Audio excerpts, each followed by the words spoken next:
Saya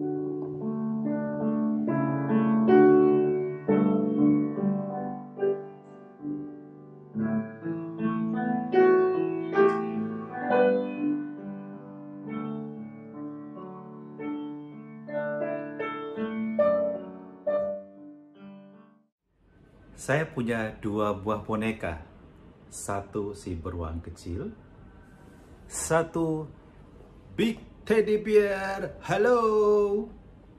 Bayangkan kalau mereka berdua sedang berantem. Siapa yang akan menang? Logika kita akan mengatakan, tentu pastor yang besar akan menang. Just kidding.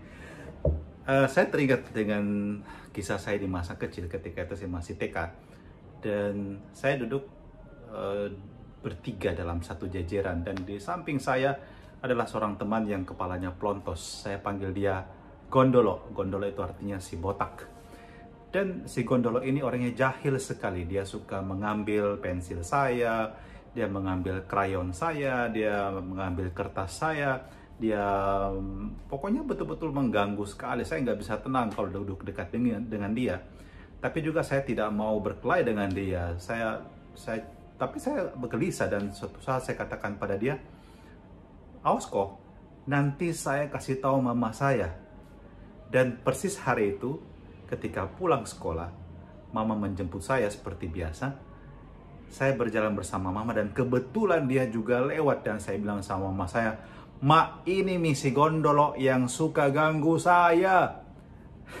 Dan yang terjadi adalah mama saya menjewer telinganya dan mengatakan, "Jangan kau lagi ganggu anakku ya. Mulai hari ini awas kau kalau kau ganggu anak saya lagi." Dan si Gondolo menangis, "Oh iya, ndami tobat mak." Dan sejak saat itu dia berhenti mengganggu saya. Untuk mengalahkan sesuatu yang jahat, Anda butuh kekuatan yang lebih besar. Kalau Anda tidak mampu, Anda butuh bantuan dari luar diri Anda. Dan Injil hari ini bercerita mengenai orang yang kerasukan setan dan uniknya, sini dikatakan di rumah ibadat itu. Jadi ternyata orang ini kerasukan setan, tapi dia juga masuk sinagoga. Dan Anda bisa bayangkan ketika orang yang kerasukan setan ini melihat Yesus, dia berteriak dengan suara yang keras dikatakan, "Hai engkau, Yesus orang Nazaret, apa urusanmu dengan kami? Engkau datang hendak membinasakan kami." Dan mereka bicara dengan suara keras, ibaratnya mereka membentak dulu. Tapi Yesus membentak balik. Yesus katakan, "Diam, keluarlah daripadanya." Suara Yesus lebih powerful, suara Yesus lebih berkuasa. Kenapa? Karena dia adalah anak Allah. Dia memiliki kuasa Allah. Dan kuasa Allah inilah yang mengalahkan kuasa kegelapan yang ada dalam diri orang itu. Dan saya kagum bahwa Yesus dapat melihat jauh ke dalam. Dia tidak hanya melihat apa yang ada di permukaan. Dengan kuasanya, dia melihat bahwa orang ini dikuasai oleh sesuatu yang membelenggu jiwa orang tersebut sehingga dia tidak bebas. Kalau dalam psikologi kadang-kadang kita melihat seperti ada gunung es, itu permukaannya di atas, seperti misalnya kemarahan. Kadang-kadang kita berjumpa dengan orang yang gampang sekali marah. Mungkin di rumahmu juga bapakmu suka marah, mamamu juga suka marah-marah, atau bahkan kau sendiri suka marah-marah sama orang tuamu, sama adikmu, sama kakakmu. Dan kemarahan ini itu hanya seperti gunung es itu yang muncul di permukaan laut. Sementara di bawahnya itu ada bongkahan yang besar sekali. Dan ingat kapal Titanic, kapal besar itu kita ingat sobek karena menabrak gunung es yang sebenarnya itu mereka tidak lihat di bawahnya ada bongkahan yang besar sekali. Dan karakter seperti dan kebiasaan sering marah ini di bawah itu, di bawah gunung es tersebut, kadang-kadang ada seperti perasaan insecure, perasaan ketakutan, perasaan kecewa, perasaan ditolak, dan lain-lain. Ada begitu banyak hal yang sebenarnya berada di bawahnya sebagai akar permasalahan. Dan ini yang membelenggu orang, sehingga ditegur sedikit dia marah, dia naik kendaraan di lambung aja dia marah. Apapun juga dapat memicu kemarahannya dengan sangat cepat. Dan Kalau ini terjadi, orang tersebut membutuhkan bantuan sebenarnya, bahkan kadang-kadang terapi untuk dapat mengalahkan dan menaklukkan dirinya sendiri supaya dia bisa menjadi lebih sabar. Sebab kalau Anda seorang pemarah itu sangat menakutkan. Bayangkan, saya kira Ananas Makara yang mau mencari pasangan, saya kira sangat normal Anda akan mengatakan, saya ingin pasangan saya sabar, bukan pasangan yang korok-koroang alias pemarah. Dikit-dikit marah, dikit-dikit marah, dikit-dikit marah, ya kan? Dan ada orang yang sampai kalau marah itu handphonenya walaupun iPhone 11 pun dia lempar. Oh, silakan lempar ke saya, akan saya pungut. Masih ingat cerita saya mengenai iPhone palsu itu. Dan contoh addiction tertentu misalnya, Anda senang main game. Saya kadang-kadang perhatikan kalau kita lagi lomba untuk menata kelas dan saya keliling dengan tim, biasanya saya melihat anak-anak semaraku yang kusayang, hampir semua mata itu tertuju pada gadget dan asik main game online. Dan saya nggak tahu berapa jam yang kamu habiskan sehari untuk main game. Ada anak yang bisa main game sampai dini hari, dan karena itu pagi hari udah lesu, mau belajar juga tidak punya semangat. Itu seperti addiction, sudah addicted dengan game. Anda akan mengatakan, tidak, saya tidak ketagihan game.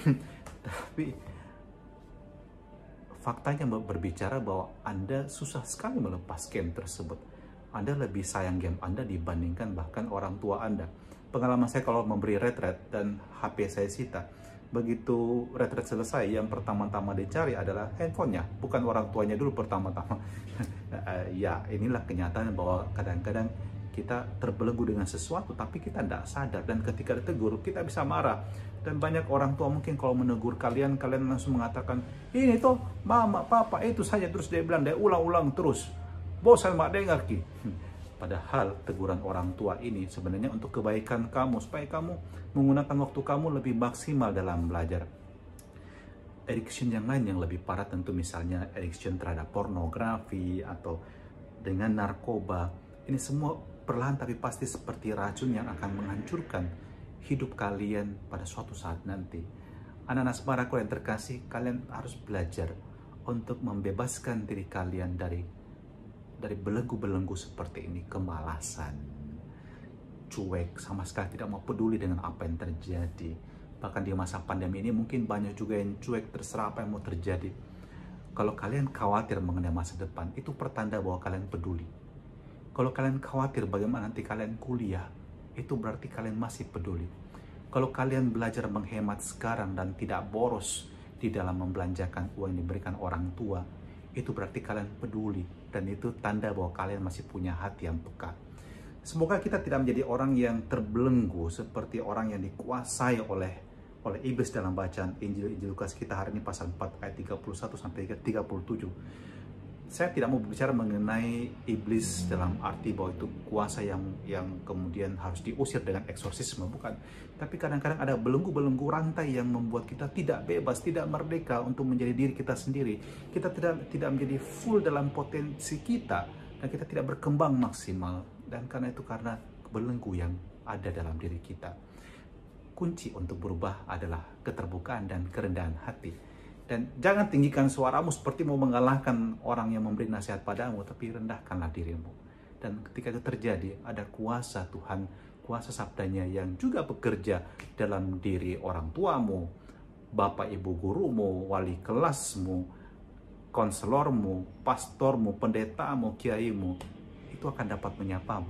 Kita memulai bulan September ini dengan menyerukan kembali. Mari kita juga membuka diri terhadap sabda Allah.